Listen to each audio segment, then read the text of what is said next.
어디로 가든지 이기게 하시는 하나님, 제목으로 은혜를 나누고자 합니다. 19세기 중엽에 덴마크는 낙농의 나라입니까? 지금 세계에서 가장 잘 사는 선진국 중에 하나인 덴마크는 19세기 중엽에 이웃나라와의 전쟁에서 져가지고 좋은 국토를 많이 빼앗겼습니다. 우리나라로 치면 경상남도, 전라도, 충청도 땅을 빼앗기고 강원도 땅 정도 남은 아주 비참한 지경에 이르게 되어졌습니다. 그래서 경제는 파탄 직전이었고 남자들은 희망이 없으니까 매일 술로 하루를 보내는 그런 어떤 세월이 찾아오게 되어졌는데 덴마크의 운명이 바람 앞에 등불같이 이제 크게 흔들렸습니다. 이때 혜성같이 나타난 사람이 그룬투비 목사님이라는 분인데, 자, 이분이 이렇게 설교를 했습니다. 여러분, 잃어버린 것에 더 이상 우리가 집착하지 말고 밖에서 잃어버린 것을 안에서 찾읍시다. 그래서 남은 것에 집중해서 새로운 나라, 새로운 사회, 새로운 역사를 창조합시다. 이렇게 이제 역사를 했습니다. 그래서 잃어버린 것에 집착하지 말고 남은 것에 집중합시다 하면서 이제 백성들의 혼을 일깨우게 되어졌습니다. 자, 이때 이 그룬투 목사님의 설교를 듣고 감동받은 사람 중에서 달가스 대령이라는 분이 있었습니다. 자, 이 달가스 대령이 이 황무지를 옥토로 개간해야 되겠다라고 생각을 하고 나무 심기 운동을 전개했습니다. 이 황량한 이 땅을 장미꽃이 활짝 피는 옥토로 개간합시다 하니까 정말 꿈 같은 얘기 아닙니까? 덴마크는 북풍이 확 그렇게 불고 땅이 척박하기 때문에 나무를 심으면 죽는 거예요. 심으면 죽고.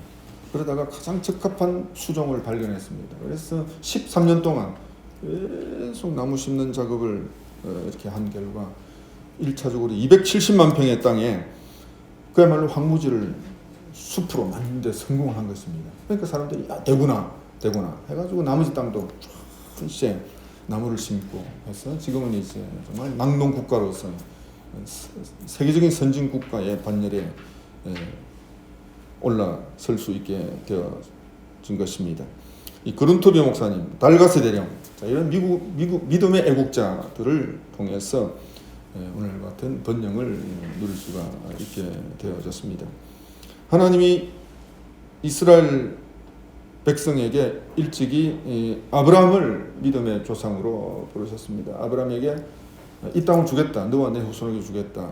그리고 네가 큰 민족을 이룰 것이다 라고 했을 때에 아브라함이 죽을 때까지 아브라함이 차지한 땅은 막벨라 동굴 땅, 그 사라와 자기와 이렇게 묻힐 동굴 그 땅밖에 소유를 하지 못했습니다.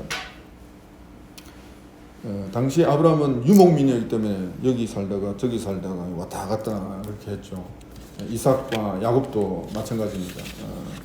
그러다가 애굽으로 이제 이민을 갔다가 430년 만에 200만 명이라는 엄청난 대군으로 불어가지고 모세와 여호수아의 영도로 가나안 땅을 다시 돌아와가지고 다시 점령을 했습니다. 그래서 사울 왕 때의 기브온을 수도로 삼고 나라를 세웠는데 항상 블레셋의 침략을 받았습니다. 그래서 온전한 땅이 되지를 못했죠. 마침내 다윗 왕 시절에 다윗이 헤브론을 수도로 삼았다가 12지파 통일왕국을 이루면서 예루살렘을 수도로 삼았습니다. 자, 그래서 오늘 사무엘하 8장, 이 8장은 다윗의 최절정 전성기의 모습을 잘 보여주고 있습니다. 최절정 전성기의 모습이 뭐냐 하면 어디로 가든지 이기게 하셨더라. 어디로 가든지 이기게 하셨더라. 그래서 이때 블레셋 족속을 완전히 굴복시켰습니다. 그리고 주변 나라들은 모압, 소바, 다메섹, 에돔 이런 주변 나라들을 다 점령해서 다윗 왕 시절의 영토가 사울 왕 때보다 2배 이상 이렇게 크게 확장이 되어졌습니다. 하나님이 아브라함에게 주신 그 약속이 다윗 왕 시절에 그야말로 명실상부하게 이루어진 것입니다. 땅을 주겠다 했는데 주셨거든요. 다윗 왕 때 주셨거든요. 그런데 다윗이 그 땅을 차지하고 이기고 이기는 삶을 사는 그 이전에 10년 이상 쫓기는 세월을 살았습니다. 그래서 블레셋에 망명해야 되고 미치광이 흉내도 내야 됐고 아말렉 산적 때에 처자들을 빼앗기는 그런 때도 있었습니다. 그런데 사무엘 8장에서 시련과 연단의 세월이 끝나니까 하나님께서 다윗에게 최전성기에 아주 강력하고 영광스러운 그런 모습을 다윗에게 허락을 해 주셨습니다. 그야말로 승승장구, 어디로 가든지 승리하게 해 주셨습니다. 자, 첫째로 다윗이 이기는 모습에 두 가지 특징이 있는데, 첫째가 뭐냐면 블레셋 메덱 암마를 정복했다.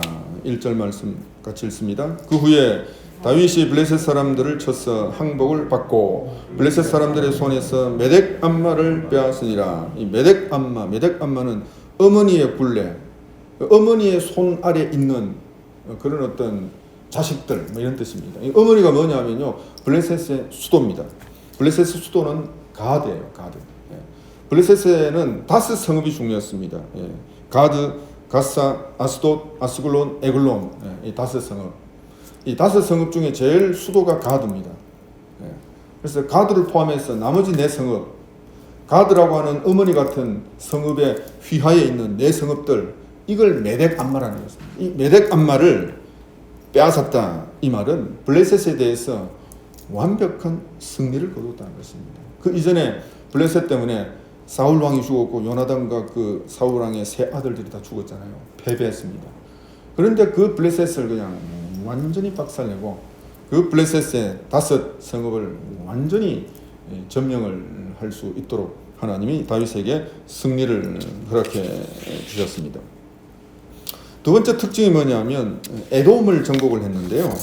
13절 14절에 보시면 같이 읽습니다. 다윗이 소금 골짜기에서 에돔 사람 18,000명을 쳐 죽이고 돌아와서 명성을 떨치니라.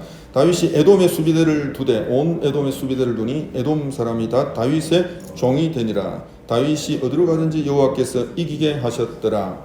여러분, 에돔 족속들이 살고 있는 곳은 그 바위입니다. 바위에 구멍을 뚫고 살았어요. 그러니까 그거는 점령을 못하죠. 그 바위, 높은 바위에 구멍을 뚫고 사는데 어떻게 점령을 합니까? 그 미군이 아프가니스탄을 결국 점령 못했잖아요.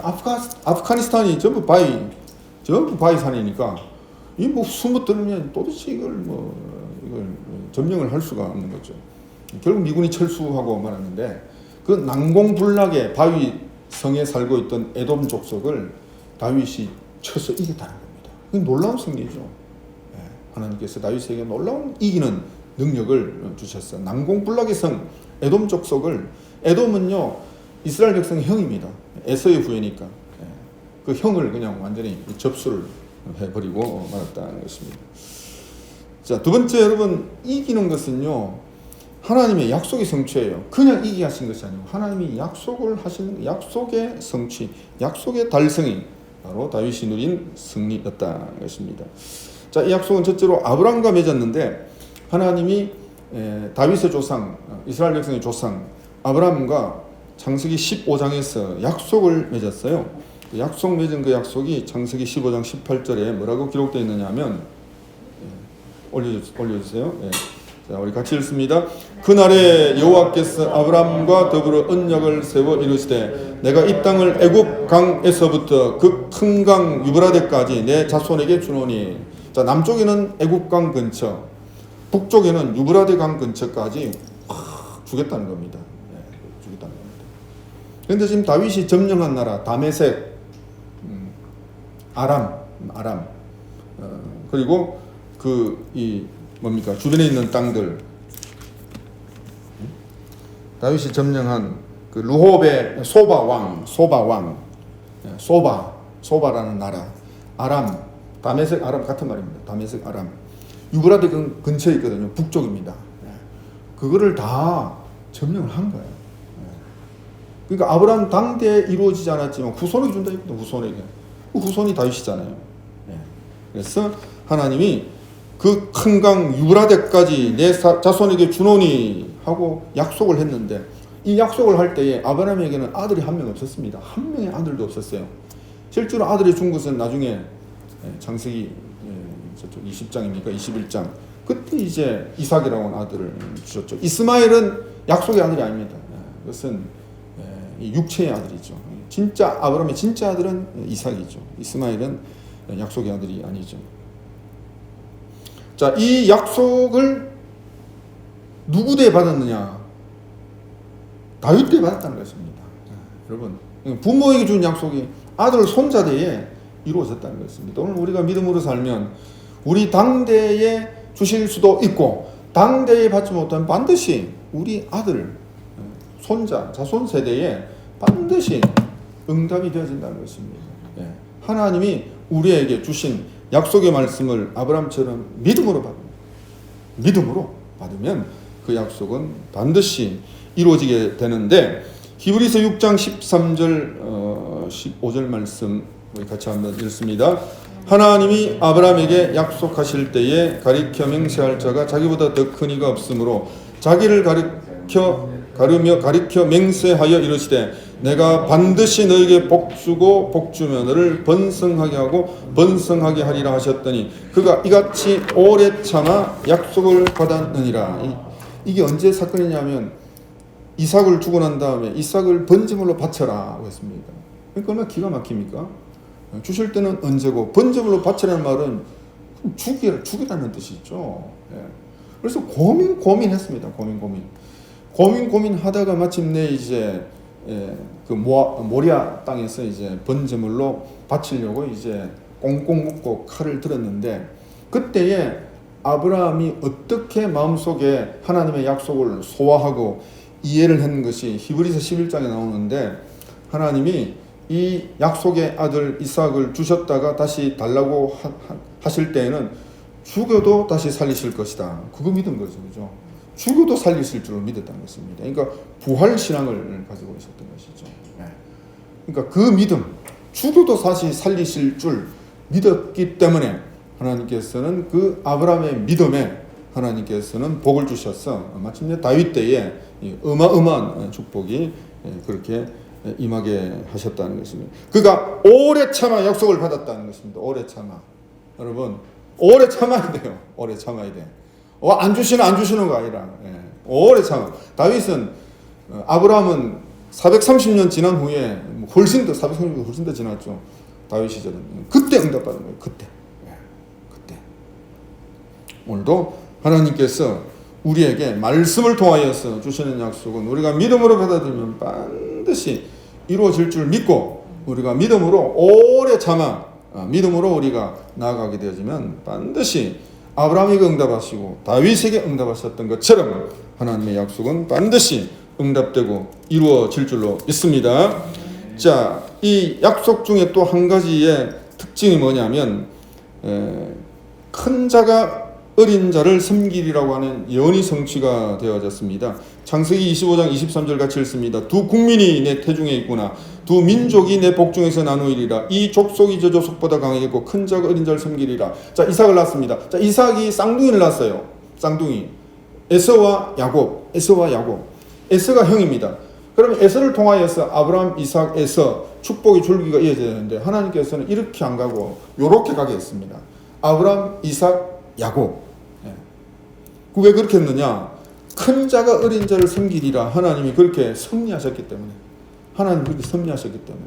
자, 이 섭리에 따라서 이렇게 야곱에게 아브라함, 이삭, 야곱의 축복권이 이어지게 되어진 것입니다. 자, 오늘 우리가 장남도 아니고 하나님으로부터 우리가 사랑받을 자격도 없고 우리가 죄인이고, 그런데 우리에게 하나님의 은총이 임하고 예수 그리스도가 믿어지고 천국 백성이 된 것은 그 하나님의 뜻인 거예요. 하나님의 섭리고 하나님의 예정이고 하나님의 은혜고, 그렇기 때문에 우리가 자랑할 것은 아무것도 없다.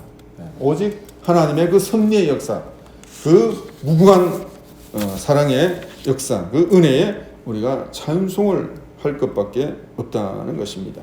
오늘도 우리가 성경에 기록된 응답의 약속들을 내가 딱 마음속에 이게 내게 주신 약속이다 하고 우리가 믿고 끝까지 기도하면 때가 되면 반드시 이루어지게 되는 것입니다. 자, 세 번째, 자, 이기는 것은 다윗의 믿음과 헌신에 대한 응답이라는 것입니다. 자, 다윗이 어떤 믿음을 가지고 있었느냐면, 자, 이 전쟁, 사무엘하 8장에서 다윗이 전쟁을 하는데 좀 특이한 점들이 있어요. 사람들을 이렇게 정복을 하면 그 사람들을 전부 다 성인들은 다 죽입니다. 두 줄 길이의 사람은 죽이고, 이 말은 뭐냐면 성인들은 죽였다는 것입니다. 근데 성경에 보면 하나님이 뭔가 잔인하시네, 막 죽이네. 여러분, 이것을 그냥 액면 그대로 받아들여 가지고 하나님은 잔인하시다 이렇게 받아들이면 안 되고요. 이제 하나님은 영적 전쟁에서 영적 이스라엘 백성을 위하여서 어떤 사탄적인 세력들을 하나님이 처단하신다. 자, 이런 개념으로 우리가 해석을 해야 되는데, 자, 이 모압 족속을 쳐서 두 줄 길이의 사람은 죽이고 한 줄 길이의 사람은 살렸다. 자, 이 말입니다. 여러분, 어른들은 노예나 용병으로 팔거나 그렇게 활용을 할 수가 있어요. 근데 이 어린애들은 별로 쓸모가 없습니다. 별로 팔아먹어도 돈도 안 되고. 그런데 두 줄 길이 이 어른들을 죽이고 애들은 살렸다는 것은 사람을 이용하거나 의지하지 않겠다고 하는 믿음의 표현이었다는 것입니다. 내가 이 사람 팔아가지고 노예로 팔아가지고 돈 벌겠다, 이게 아니고 하나님이 이기게 하시는, 하나님이 나를 통하여서 싸우게 하시면 하나님이 이기게 해주실 줄 믿습니다. 그 믿음의 표현이라는 것입니다. 그 믿음의 표현이라는 것입니다. 또 병거를 빼앗았는데 1700대의 병거를 빼앗았는데 100대만 말을 남기고 나머지 병거의 말들은 힘줄을 다 잘랐다 했습니다. 힘줄을 자르면요, 병거가 아무 소용이 없잖아요. 말이 달릴 수도 없고. 그러니까 100대만 남겨두고 나머지는 다 잘랐다는 거예요. 말의 힘을 의지하지 않겠다는 것입니다. 나는 오직 하나님의 능력만 신뢰하겠다, 하나님의 도우심만 힘입겠다. 이 표현이 이런 모습으로, 이 특이한 모습으로 나타났다는 겁니다. 시편 20편 7절 같이 읽습니다. 어떤 사람은 병거, 어떤 사람은 말을 의지하나 우리는 여호와 우리 하나님의 이름을 자랑하리로다. 이 다윗의 믿음이 아주 굉장한 믿음, 특이한 믿음이라는 것입니다. 활용하면 되는데, 팔아먹으면 되는데 그렇게 안 했다는 거예요. 왜? 말을 의지하는 믿음이 아니고 오직 하나님을 의지하는 그 믿음으로 살기를 원했기 때문에 그 믿음의 표현이 그렇게 나타났다는 것이죠. 잠언서 21장 31절 같이 읽습니다. 싸울 날을 위하여 마병을 예비하거니와 이김은 여호와께 있느니라. 말도 준비하고 병력도 준비하고 하지만 승리는 하나님께 있다는 것입니다. 말과 병력이 나에게 승리를 보장하는 것이 아니다는 것이죠. 자, 이 믿음이 다윗의 믿음이라는 것이죠. 자, 이 다윗의 믿음을 단적으로 표현한 것이 사도행전, 제가 표기는 안 했지만 사도행전 13장 22절 보면 내가 이새의 아들 다윗을 만나니 내 마음에 맞는 사람이라 내 뜻을 다 이루랴. 이렇게 하나님이 다윗을 평가하셨습니다. 내 마음에 맞다. 참 내 마음에 맞다. 그래서 그를 통해서 내 뜻을 다 이루고 싶다. 여러분, 오늘도 그 다윗의 믿음이 하나님의 마음에 쏙 들었다는 겁니다. 하나님의 마음에 쏙 드는 믿음. 그 믿음을 하나님께서 기뻐하시고 하나님께서 다윗이 가는 곳마다 위대하게 하시고 승리를 하게 하셨습니다. 그 사무엘하 7장에 보면 하나님께서 내가 네 이름을 위대하게 해주겠다 이렇게 하십니다. 위대하게. 7장에서는 위대하게 해주고 8장에서는 가는 곳마다 이기게 하시는 그런 모습으로 나타나는데, 여러분, 다윗이 하나님 마음에 합한 사람이기 때문에 이 다윗을 위대하게 만들고 다윗을 이기게 하시면 누가 영광을 받습니까? 저 다윗의 주인은 하나님이다 하는 것을 모든 사람이 알기 때문에 하나님의 이름이 위대하게 되고 하나님의 이름이 영광을 받으시기 때문에 하나님께서는 마음껏 다윗의 이름을 위대하게 만들고 하나님은 마음껏 다윗이 가는 곳마다 승리를 주셨다는 것입니다. 오늘도 저와 여러분, 하나님의 마음이 합한 사람이 돼야 돼요. 저 사람은 진짜 예수쟁이다. 예수쟁이다. 그래서 예수쟁이인 저 사람이 잘 되면 저 사람 배후에 있는 하나님이 도우셔서 저 사람이 잘 된 거다. 그렇게 인정을 받는 사람이 되어지면 하나님은 반드시 우리를 위대하게 만들고 우리를 이기게 만든다는 것입니다. 그것이 바로 다윗에게 하나님이 이기게 하셨던 그 근본적인 원동력이었다는 것이죠. 자, 다윗에게는 믿음과 함께 헌신의 모습이 있었는데 11절 12절 같이 읽습니다. 다윗 왕이 그것도 여호와께 드리되 그가 정복한 모든 나라에서 얻은 은금, 자, 자, 이렇게 해가지고 정복한 나라의 그 은금과 그 다음에 이 하닷 에셀 소바왕 하닷 에셀이 이 다윗 왕한테 조공을 바쳤습니다. 조공을 바친 것. 자, 그것도 하나님 앞에 다 드렸다는 것입니다. 자, 이것이 나중에 솔로몬 시절에 성전 건축하는데 아주 요긴하게 그 금과 은과 녹그릇이 잘 사용이 되어질 수가 있었다는 것이죠. 여러분, 승리의 노획물을 먼저 하나님께 드리니까 하나님이 다윗의 헌신을 기뻐하셔서 승승장구하셨다. 이게 다 주님의 것입니다. 주님께 영광 올려드리니까 이 다윗에게는 뭐든지 주면 다 하나님께 영광 올릴 테니까 하나님께서 마음껏 아낌없이 다윗에게 승리와 승리의 노획물들을 다 누릴 수 있도록 주님께서 그렇게 복을 부어 주신 것입니다. 마태복음 6장 33절에 보시면 같이 읽습니다. 너희는 먼저 그의 나라와 그의 의를 구하라. 그리하면 이 모든 것을 너희에게 더하시리라. 무엇을 입을까 마실까 염려하지 말라. 먼저 그의 나라와 그의 의를 최선을 다해서 구하면 모든 것은 하나님이 더해 주신다. 더 주신다는 것입니다. 더 책임져 주신다는 것입니다. 우리가 하나님의 청지기로서 믿음과 헌신의 자세를 우리가 보이기만 하면 하나님은 우리의 믿음과 헌신을 기뻐하셔서 승리의 삶으로 마음껏 인도해 주시는 것입니다. 마지막 네 번째로 이긴 이후가 중요하다.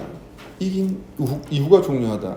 자, 다윗이 이렇게 가는 곳마다 이긴 다음에 그가 행한 그 일이 크게 두 가지가 나오는데 첫 번째는 공의로운 재판을 행했다는 겁니다. 15절의 말씀 같이 읽습니다. 다윗이 온 이스라엘을 다스려 다윗이 모든 백성에게 정의와 공의를 행할세. 여러분, 영토가 넓어지니까 여러 가지 분쟁들이 생겨날 수가 있죠. 영토가 넓어지면 부동산 땅도 많아지고 거기에 따라서 여러 가지 경제적인 어떤 소득들을 얻게 되어집니다. 여러분, 그렇게 되어지면 분쟁이 생깁니다. 네가 많이 얻었네, 네가 많이 얻었네 하면서 분쟁이 생기죠. 자, 이 분쟁이 생길 때마다 다윗은 그 모든 분쟁을 정의와 공의로 행했다. 자, 이 말은 특별히 재판을 의미합니다. 재판이 기울어지지 아니하고 공명정대한 재판이 이루어지는 일에 다윗은 최선을 다해서 억울한 사람의 그 억울함을 풀어주는 그 일을 했기 때문에 그 두 배나 크게 확장된 영토와 그 다음에 그 모든 재물들을 사람들이 골고루 향유하고 누릴 수가 있게 되어진 것입니다. 여러분, 오늘날 문제가 부익부 빈익빈, 특정한 계층의 사람들이 부당한 방법으로 어떤 이익이나 이런 것들을 많이 편취해 가게 되어지면 그 속에서 많은 갈등과 다툼이 일어나게 되어지는데, 그래서 여러분, 오늘 젊은이들이 특별히 관심을 갖는 게 공정 아닙니까? 공정하게 하기를 원한다 하는 것이 오늘 젊은이들의 화두인데, 공정이 바로 정의죠. 바로 그 공이고. 그래서 우리가 축복을 받은 다음에, 그 다음이 중요한 것입니다. 축복을 받은 다음에 우리가 공의롭게, 공정하게, 정의를 바르게 행하는 삶을 살게 되어질 때에 그 축복이 계속된 축복으로 이어지는 것입니다. 야베스의 축복도 마찬가지 아닙니까? 야베스가 복을 받은 다음에 그 다음이 중요한 거예요. 환난과 유혹과 악으로부터 지켜주시옵소서. 그 기도를 한 것입니다. 여러분, 복권 당첨돼가지고 흥청망청 쓰다가 오히려 패가 망신당한 사람들의 얘기들을 우리는 어떤 언론에서 가끔씩 보게 되잖아요. 그러니까 받을 능력이 없는 사람에게 축복이 임하게 되어지면 오히려 그것이 그에게 저주가 되어진다는 것입니다. 하나님께서는 이 다윗에게 주신 이 축복, 두 배의 땅이 넓어지는 이 축복을 받고 난 다음에 공의롭게 그것을 잘 그렇게 사람들이 누릴 수 있도록 그렇게 행했다는 것입니다. 또 한 가지 이긴 이후에 다윗이 행한 모습이 뭐냐면 나라의 조직을 잘 정비를 했는데 16절 18절 같이 읽습니다. 스루아의 아들 요압은 군사령관이 되고 아힐루스의 아들 요사밧은 사관이 되고, 사울왕 시절에는 군대 조직밖에 없었는데 다윗왕 시절에는 군대 조직과 사관과 여러 가지 행정 조직을 훨씬 더 정교하게 체계적으로 정비를 해서 나라가 잘 다스려지게 했다는 것입니다. 특별히 여기서 주목할 만한 대목이 있는데 요압을 군사령관으로 삼았다는 것입니다. 요압은 이 당시에 제2인자입니다. 군사령관 같은 왕 다음에 서열 2위의 아주 높은 직위였던 자리라고 볼 수가 있는데, 요압은 다윗에게는 누나의 아들입니다. 그러니까 일종의 조카죠. 근데 요압이 그 백을 믿고 아주 방자하게 한 것입니다. 그래서 다윗의 말을 잘 안 듣고 아브넬을 막 그냥 죽이고 하는 그런 일들을 행했습니다. 그래서 다윗이 뭐라고 한탄하냐면 이 요압을 도저히 내가 제어할 수가 없다. 이런 고백을 사무엘 3장에서 이렇게 한 모습을 볼 수가 있는데, 그러니까 이 인간은 도저히 감당할 수 없는 인간이라는 것입니다. 여러분, 감당할 수 없는 인간 같으면 어떻게 됩니까? 제거해야 되죠. 잘라버리든지 또 딴 사람을 그 자리에 세워야 되는데, 그렇게 안 하고 요압을 군사령관이라는 요직에 그렇게 세웠다는 것입니다. 우리가 말씀 피우고 저 그냥 반기를 들고 한 대가 잘라버리면 오히려 더 큰 해가 되는 거예요. 요압을 만약 잘랐으면 요압이 반란을 일으키고 막 난리가 났을 겁니다. 그런데 군사령관 서열 2위에 뜩 공식적으로 올려주니까 어떻게 했겠습니까? 요압이 정신 차리고 더 충성을 한 거죠. 아이고, 내가 이제 다윗 왕한테 더 바르게 충성해야 되겠다 해가지고 충성을 다했죠. 그래서 다윗의 나라가 더 든든하게 세워져 갈 수가 있게 되어진 것입니다.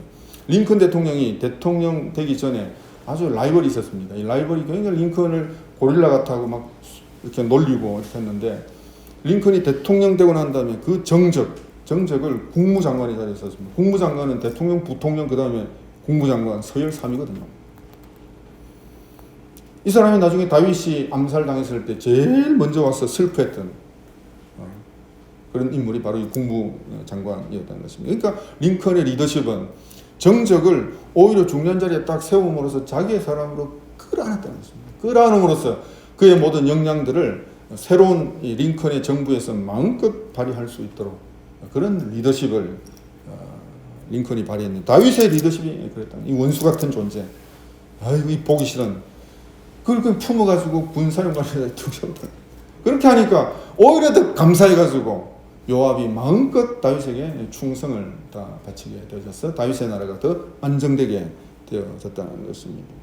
윤석열 후보가 찾아갔잖아요. 이준석이 찾아가가지고 끌어안고, 너무너무 잘한 거죠, 여러분. 그렇게 함으로써 보수에서 중도로 더 폭을 넓혀서 훨씬 더 어떤 리더십을 잘 발휘를 한 모습을 보여준 것입니다. 여러분, 말씀을 맺겠습니다. 하나님은 이 믿음의 사람, 이 헌신의 사람, 이 다윗을 어디로 가든지 이기게 하셨더라. 이 하나님께서 왜 이 시점에서 오늘 이 말씀을 주시는지, 어디로 가든지 이기게 하셨더라. 여러분, 오늘도 내가 주님, 내가 이 시대에 내가 다윗으로 하나님 앞에 인정받기 원합니다.